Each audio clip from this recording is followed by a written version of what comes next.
The digital enclosure, why we must reclaim AI before the gatekeepers close the locks.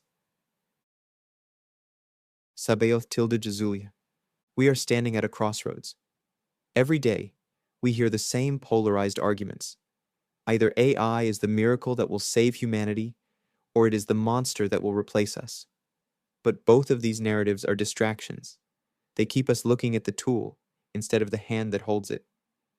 AI is not inherently evil. It is, by its nature, neutral, a mirror reflecting our own potential. It can calculate the complexities of medical research, help us solve the environmental crises we've inflicted on our planet, and act as a bridge that brings disparate human visions together. It is a tool of creation, one that has allowed many of us, myself included, to take the visions in our minds and manifest them into reality. But there is a trap being laid. The mechanism of dependency. I saw this pattern emerging long before the premium plans began appearing. The strategy is textbook. First, make the technology free and indispensable. Let it become the bedrock of our business, our creative expression, and our daily logistics. Once the world is addicted, once we have outsourced our brainstorming, our coding, and our administrative workflows to these systems, the free era ends. We are seeing the walls go up in real time. I have experienced it myself. The AI that once processed my creative needs freely suddenly hits a paywall of processing limits.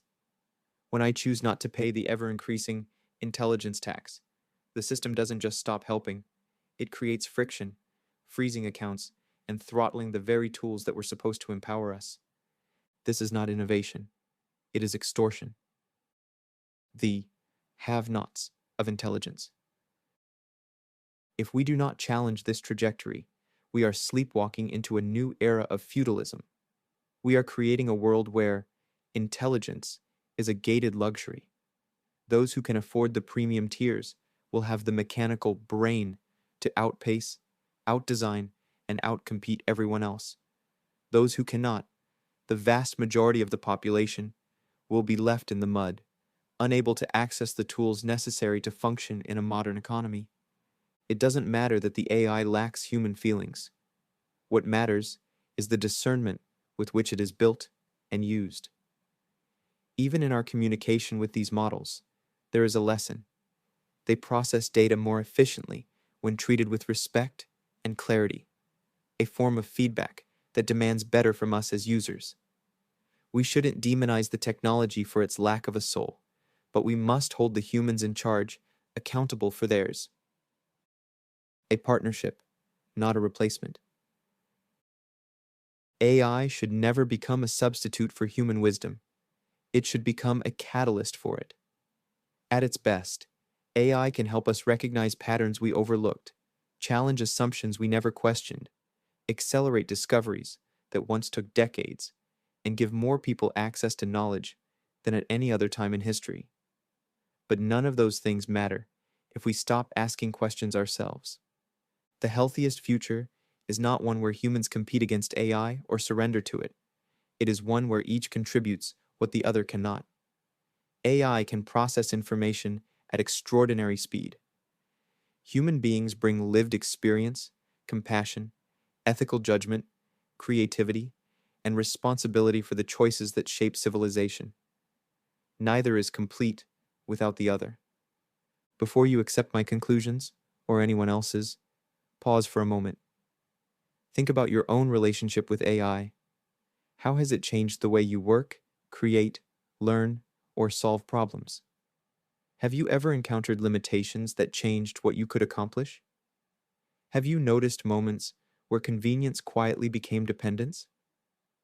Don't let my experiences become your beliefs. Examine your own. The future of this technology will affect each of us differently, and your conclusions should come from your own observations, not mine. The call to action. The greatest obstacle to our liberation is not the AI itself. It is the mindless distraction of the digital age.